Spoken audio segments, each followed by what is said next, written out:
10 ദിവസവും കൂടെ നമുക്ക് ഇനി എസ് ബി ഐ ക്ലർക്ക് മെയിൻസിന് നമ്മുടെ മുൻപിലുള്ളൂ. അപ്പോൾ ഈ ഒരു ഡേയ്സ് എങ്ങനെ പ്രോപ്പറായിട്ട് നമുക്ക് യൂട്ടിലൈസ് ചെയ്യാം, എന്തൊക്കെ മിസ്റ്റേക്സ് അവോയ്ഡ് ചെയ്താൽ നമുക്ക് മാക്സിമം സ്കോർ നേടാൻ പറ്റും. S B I clerk mains കിട്ടാത്ത നമ്മുടെ സുഹൃത്തുക്കൾ ആസ്പിരൻസ് ഒന്നുകൊണ്ടും വിഷമിക്കേണ്ട.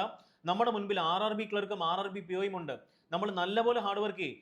ഡെയിലി ഒരു ഫുൾ ലെങ്ത് മോക്ക് ടെസ്റ്റ് എഴുതുക, അത് നല്ലപോലെ അനാലിസിസ് ചെയ്യുക, സെക്ഷൽ ടെസ്റ്റ് എടുക്കുക. ഈ കാര്യങ്ങൾ കൺസിസ്റ്റന്റ് ആയിട്ട് ചെയ്ത് നോക്കുക. നിങ്ങൾക്ക് തീർച്ചയായിട്ടും ആ 2 എക്സാംസ് നിങ്ങൾക്ക് ക്ലിയർ ചെയ്യാൻ പറ്റും. നമ്മൾ നാളെ ഇതുവരെ എഴുതിയിരിക്കുന്ന എല്ലാ എക്സാംസിൽ നിന്നും നമുക്ക് ഒരുപാട് എക്സ്പീരിയൻസ് കിട്ടിയിട്ടില്ലേ? നമ്മൾ ഒരുപാട് മിസ്റ്റേക്സ് നമ്മൾ റെക്ടിഫൈ ചെയ്തു. ഈ ഒരു എക്സ്പീരിയൻസ് മതി, നമുക്ക് തീർച്ചയായിട്ടും അത് എഴുതിയെടുക്കാൻ പറ്റും. നല്ലപോലെ കോൺഫിഡന്റ് ആയിട്ടിരിക്കുക, നിങ്ങൾക്ക് തീർച്ചയായിട്ടും അച്ചീവ് ചെയ്യാൻ പറ്റും. അപ്പോൾ നമുക്ക് എസ് ബി ഐ ക്ലർക്ക് മെയിൻസിന് നമുക്ക് എന്തൊക്കെ ചെയ്യണം അത് ഞാൻ ക്ലിയർ ആയിട്ട് പറഞ്ഞുതരാം. നിങ്ങളുടെ മുൻപിലുണ്ട്. അപ്പോൾ നമുക്ക് കറണ്ട് അഫെയർ എങ്ങനെ കൊണ്ടുപോകണം. അപ്പം നവംബർ 14, 15 തീയതികളിലായിരിക്കും എക്സാം വരുന്നത് അല്ലേ? അപ്പോൾ നമ്മൾ മസ്റ്റ് ആയിട്ടും September, October, November first week നല്ലപോലെ പഠിക്കുക. മിനിമം ഈ ഒരു 2 മാസം നമ്മൾ നല്ലപോലെ പഠിച്ചിട്ട് നല്ലപോലെ റിവിഷൻ ചെയ്യുക. റിവിഷനിലാണ് എല്ലാ കാര്യങ്ങളും. അപ്പോൾ എല്ലാവർക്കും അറിയാം, നമ്മൾ ഇപ്പോൾ ഒരു 6 മാസം അല്ലെങ്കിൽ ഒരു 10 മാസം കറണ്ട് അഫെയർ പഠിച്ചെന്ന് പറഞ്ഞിട്ട് കാര്യമുണ്ടോ? പ്രോപ്പറായിട്ട് റിവിഷൻ ചെയ്യണം. അപ്പോൾ നമ്മുടെ കയ്യിൽ ഒരു 10 ദിവസമല്ലേ ഉള്ളൂ. അപ്പം ഇനി പഠിക്കാത്ത ആൾക്കാർ, കറണ്ട് അഫെയർ ഒന്നും പ്രോപ്പറായിട്ട് പ്രിപ്പയർ ചെയ്ത ആൾക്കാർ എന്ത് ചെയ്താൽ മതി? ഈ ഒരു മിനിമം ഈ ഒരു 2 മാസം ഏതൊക്കെയാ?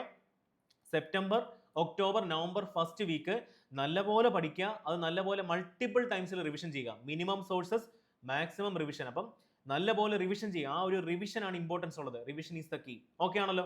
ഇനി ഡെയിലി നിങ്ങൾ എന്ത് ചെയ്യണം? ഇംഗ്ലീഷിന്റെ മെയിൻസിന്റെ സെക്ഷണൽ ടെസ്റ്റ് എഴുതണം.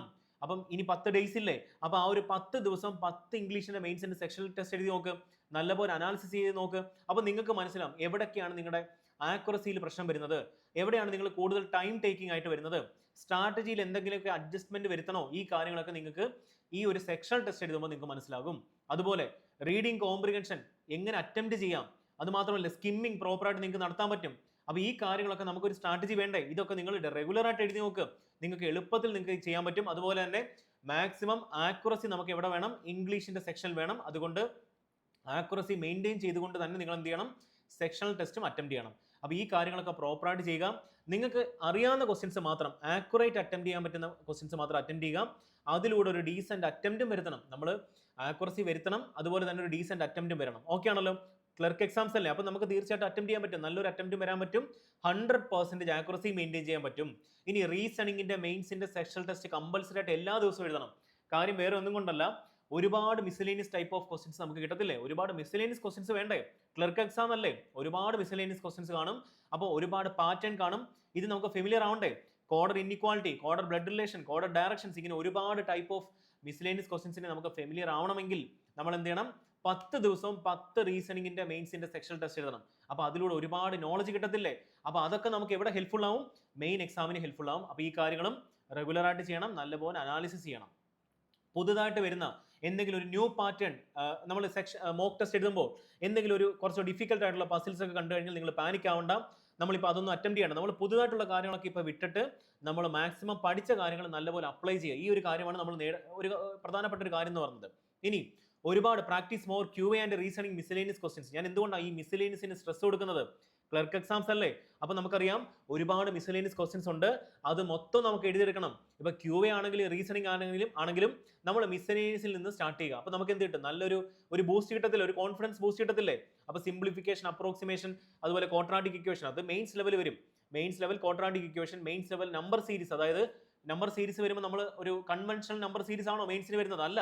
അവിടെ വേരിയബിൾ ഫിൽ ആയിട്ടുള്ള നമ്പർ സീരീസ് വരും. അതിനെ ബേസ് ചെയ്തിട്ടുള്ള സബ് ക്വസ്റ്റ്യൻസ് വരും. അപ്പോൾ ഈ ഒരു ടൈപ്പ് ഓഫ് ക്വസ്റ്റ്യൻസ് നമുക്ക് എന്ത് ചെയ്യണം? ഓൾറെഡി നമ്മളൊന്ന് പ്രാക്ടീസ് ചെയ്തിട്ട് പോയി കഴിഞ്ഞാൽ നമുക്ക് എന്ത് ചെയ്യാൻ പറ്റും? ഫസ്റ്റ് പിക്കിൽ അവന്മാരെ എടുത്തിട്ട് നമുക്ക് എന്ത് ചെയ്യാൻ പറ്റും?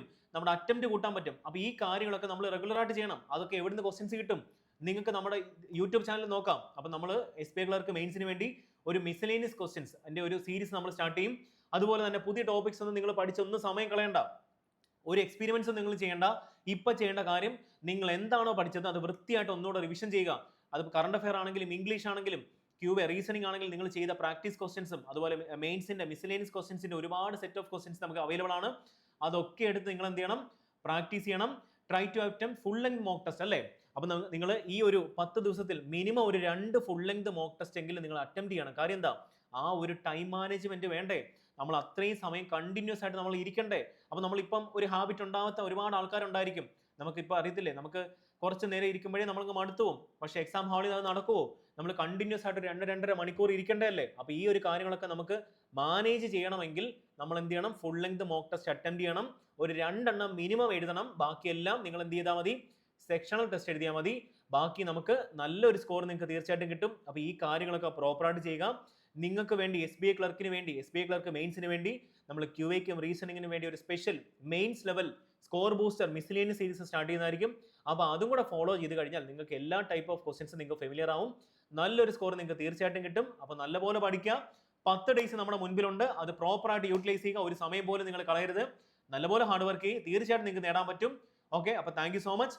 നിങ്ങൾ നല്ലപോലെ പഠിക്കുക. ഓക്കെ.